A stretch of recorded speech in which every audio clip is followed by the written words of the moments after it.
Did you know that heartbreak can be a powerful teacher? In this video, we're diving deep into the universal experience of shame and heartbreak.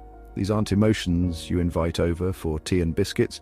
They're more like those uninvited guests who trash your apartment and steal your favorite snacks. Nobody wakes up thinking, gee, I hope I feel a crushing sense of shame today. Or, you know what would make this Tuesday better? A soul-shattering heartbreak. We are pleasure-seeking creatures, generally speaking. We like puppies and rainbows and paychecks. We don't usually volunteer for a kick in the emotional teeth. The truth is, everyone, and I mean everyone, gets a taste of this bitter cocktail.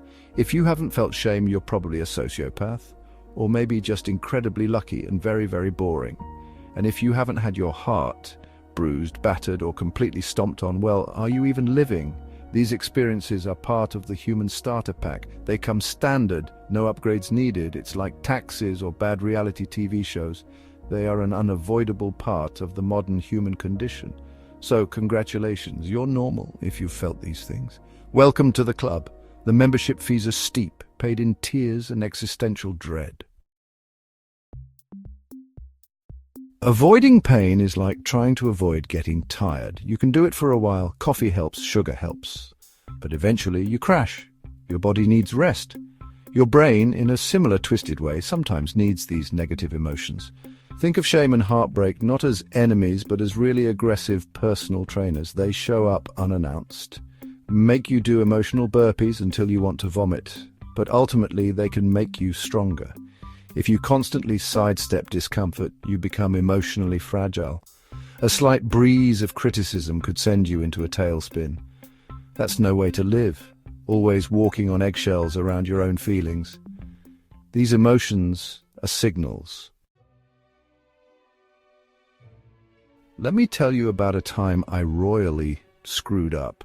I mean, a spectacular face plant into concrete kind of screw up. It involved a project, a deadline, and a level of procrastination that would make a sloth look ambitious. The shame was immense. It felt like I had a giant neon sign above my head flashing "failure" in bright, obnoxious letters. I wanted to crawl into a hole and stay there. My first instinct was to blame everyone else. The project was too hard. The instructions were unclear. My cat needed emergency emotional support, anything but admit my own role in the dumpster fire I had created. But eventually, the weight of that shame forced me to look inward. It was uncomfortable. It was like staring at your reflection in one of those horrible funhouse mirrors, the kind that exaggerates all your worst features. I had to admit I'd been lazy, disorganized, and had let people down. That admission was painful, like ripping off a Band-Aid made of superglue. However, once the initial sting faded, something shifted. The shame, instead of just being a source of misery, became a motivator. I realized I didn't want to feel that way ever again.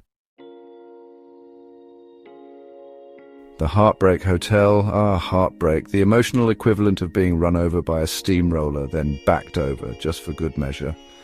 I remember my first real heartbreak. It felt like the world had ended. Colors seemed duller. Food tasted like cardboard.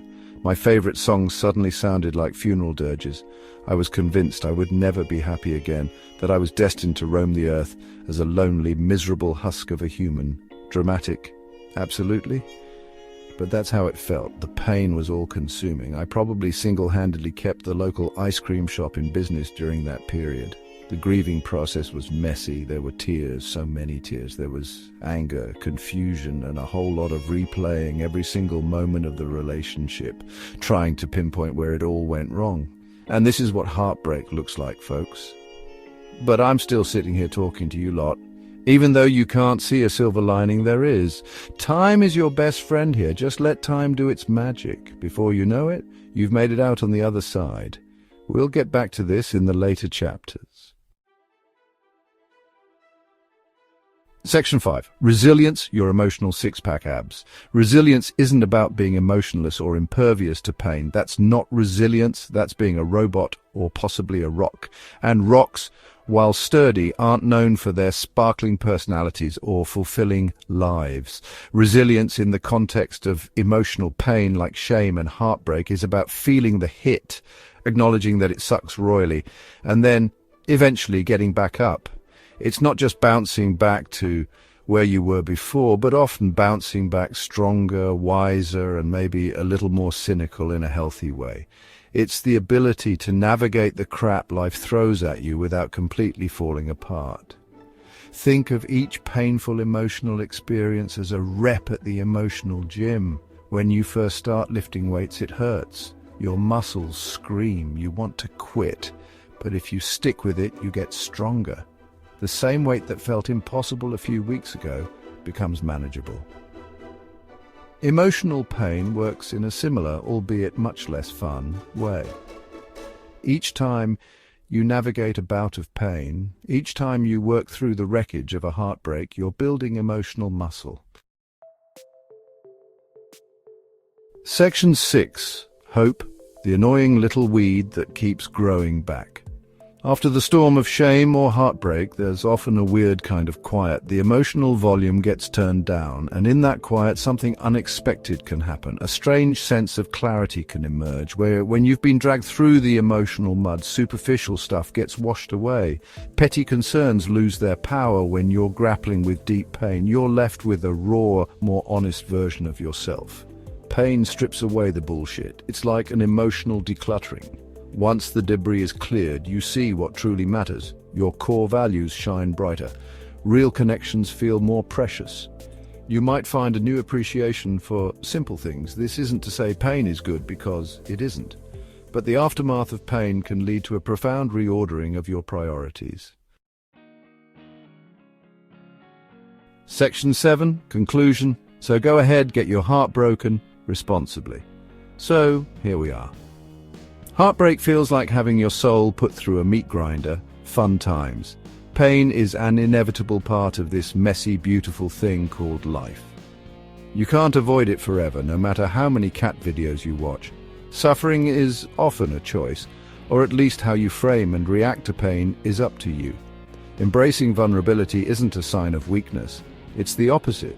It takes courage to sit with your shame and feel heartbreak instead of numbing it. It's like walking into a scary movie instead of reading the summary. You know it might be uncomfortable, but there might be something valuable in the experience. True strength isn't about never falling, it's about how you get back up. The most fulfilled people aren't the ones who've lived a charmed life. They're the ones who've been through serious crap. They've faced their demons, had their hearts smashed, and come out more compassionate and resilient. Thank you for watching, and take care.